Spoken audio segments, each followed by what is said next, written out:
दुआ के कबूल होने के 3 तरीके हैं।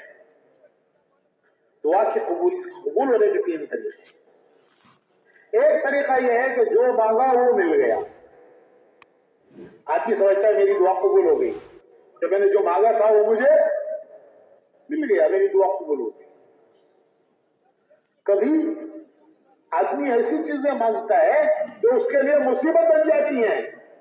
ये नहीं जानता कि मैंने मुसीबत मांगी है अल्लाह से, लेकिन अल्लाह मेहरबान है, वो अपने बंदों पर बड़ा मेहरबान है। अल्लाह रऊफ मिले बाद, अपने बंदों पर बड़ा मेहरबान। वो नहीं देता क्योंकि उसका देना इसके हक में मुफीद नहीं है, उसका कोई बदल देता है। ये समझता है दुआ कबूल होती नहीं दिया, ये जो मिला है वो उसी दुआ की बरकत से मिला है। कभी उस दुआ की बरकत से किसी आने वाली बला मुसीबत को अल्लाह दूर कर देता है। कोई बड़ी बला, कोई बड़ी मुसीबत आने वाली थी, इसने जो दुआएं मांगी उन दुआओं की बरकत से अल्लाह ने उन बलाओं मुसीबतों को दूर कर दिया। आसमान से आने वाली किसी बला को दुनिया की कोई ताकत दूर नहीं कर सकती। मोमिन बंदे की दुआ उस बला को दूर कर देती है।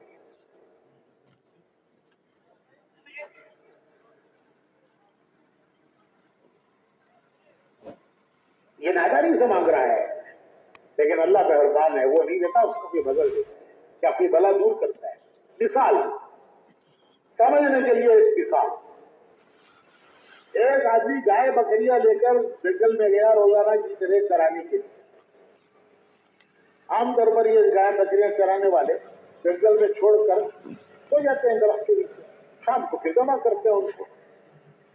जब शाम को जमा करने लगा तो क्या देखता है कि एक भैंस को, गाय को किसी ने फाड़ दिया है, मर गई, वो फाड़ दिया।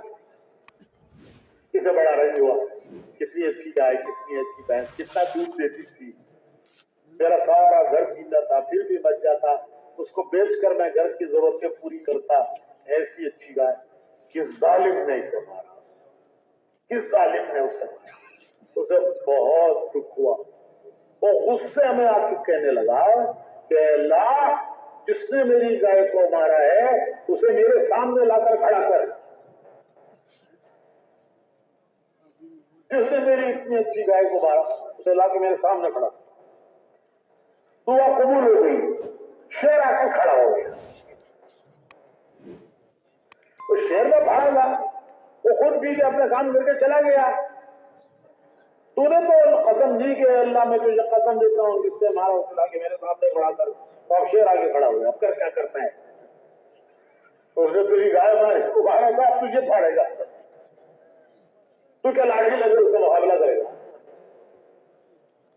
तो नादानी से आदमी बाल मरतबा ऐसी चीजें मांगता है तो उसके लिए मुसीबत होती है, लेकिन अल्लाह बड़ा मेहरबान है, वो नहीं देता, उसको भी बदल देता है, या फिर उसकी बरकत से इस पर आने वाली किसी बला मुसीबत को अल्लाह दूर करता है।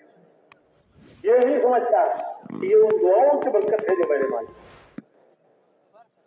मेरे भाइयों, हाँ, तीसरा दुआ की कबूलियत का तरीका ये है कि अल्लाह पाक उस दुआ को कबूल कर लेता है, उसको महफूज कर लेता है, उसका बदला कल क़यामत पे अल्लाह अता करता है। कि दुआओं के बदले जो दुआएं दुनिया में पूरे ना हुई क़यामत पे मिलेंगे, उनको महफूज कर लिया गया। रद्द नहीं हुई, कोई दुआ रद्द नहीं होती। कल क़यामत पे अल्लाह याद दिला दिला कर उन दुआओं के बदले देगा। बंदा कहेगा कि काश तेरी सब दुआएं आज उसका बदला मिलता। दुनिया में मिला, थोड़ा मिला, खत्म हो गया। आज बहुत मिल रहा है बेहिसाब, और कभी खत्म होने ना होने वाला मिल रहा है।